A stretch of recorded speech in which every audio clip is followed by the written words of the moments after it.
Luma, mas aonde que eu consigo isso na alimentação? Ah, eu consigo isso na alimentação? Consigo.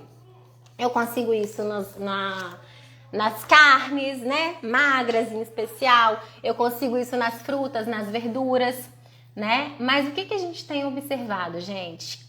O magnésio, por exemplo, já falei para vocês lá na aula de magnésio. O solo magnésio, ele é muito pobre, o solo brasileiro, ele é muito pobre em magnésio, porque ele não é um solo vulcânico. Ele não é um solo vulcânico. Então, eu não tenho magnésio no meu solo. Se eu não tenho no meu solo, eu posso plantar qualquer coisa ali que não vai dar magnésio. Entendeu? A quantidade é muito pequena. E o que a gente tem observado? Tudo, gente, tá tendo carência no nosso solo. Porque por conta de toda essa poluição, todo esse excesso de agrotóxico, tudo isso que a gente está vivendo na nossa saúde, as plantas também estão vivendo, os animais também estão vivendo, os animais que a gente come. Então acaba que a gente está tendo assim...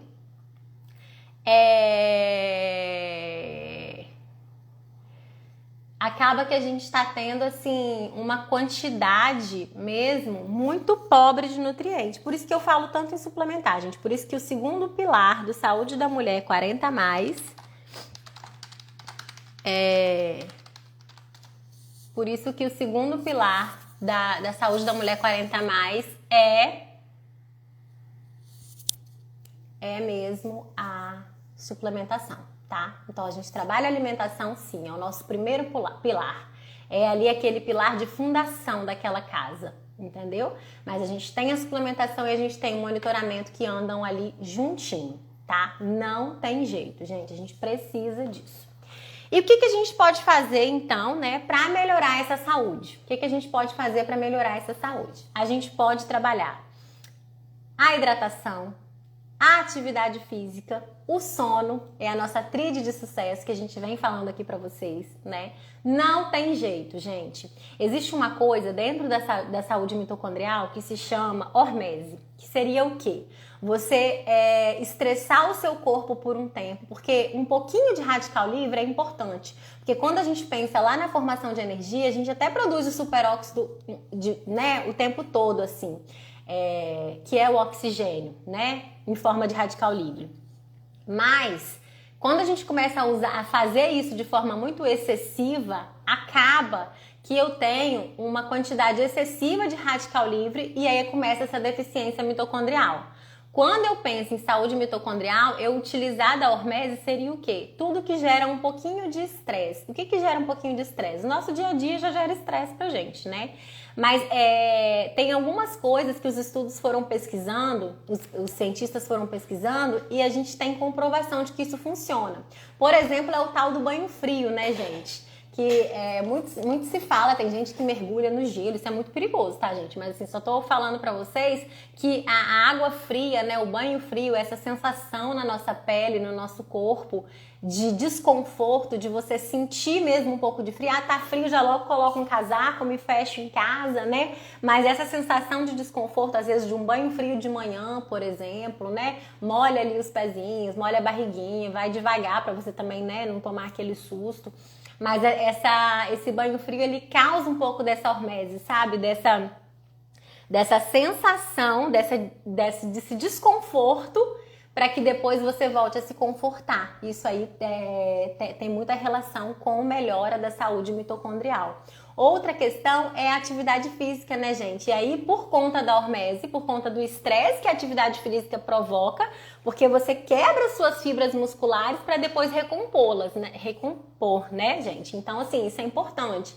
Mas isso tudo tem um limite. Por exemplo, atletas não têm uma mitocôndria legal. Eles estressam demais a mitocôndria dele. Então, é uma atividade física ali monitorada, né? Diária, importante, 30 minutos, 40 minutos diariamente, para que você recomponha aí essa sua mitocôndria de forma positiva. Isso de forma positiva, tá, gente? Ficou claro aqui, né? Mas o quê?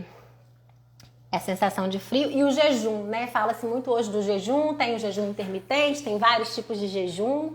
que eu costumo indicar e até utilizar na minha vida? É o jejum noturno. Eu acho que assim, à noite a crononutrição já tá aí para poder comprovar isso. Então o jejum eu sempre junto com a crononutrição, que eu acho que assim funciona para todo mundo, não precisa individualizar nesse aspecto, né? Porque fora isso a gente tem que trabalhar paciente por paciente. Mas o que eu posso falar aqui para vocês que sempre funciona é o jejum de 12, 14 horas à noite. Ninguém precisa comer à noite. À noite é hora de você detoxificar. E aí o seu corpo vai estar paradinho ali, não descansando. A gente utopia a gente pensar que o nosso corpo está descansando. Na verdade, ele está trabalhando, fazendo toda a limpeza, a higiene.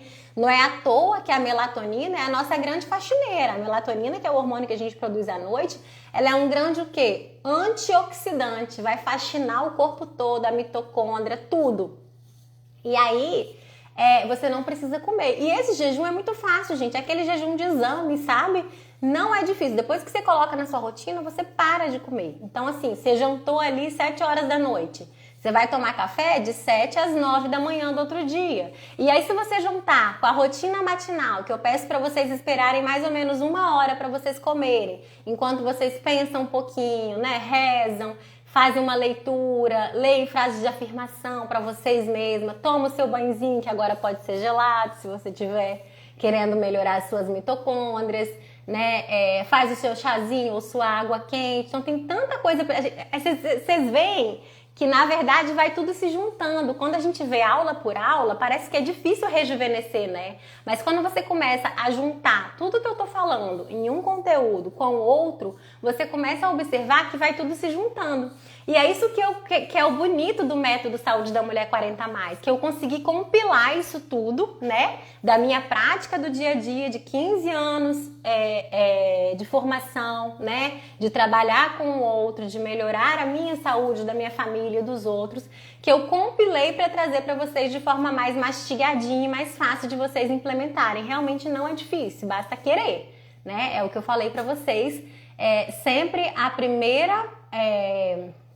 Quando a gente decide fazer alguma coisa, a primeira coisa passa pela decisão e comprometimento. Se tiver decisão e comprometimento, a gente consegue qualquer coisa, né, gente? É isso aí, tá?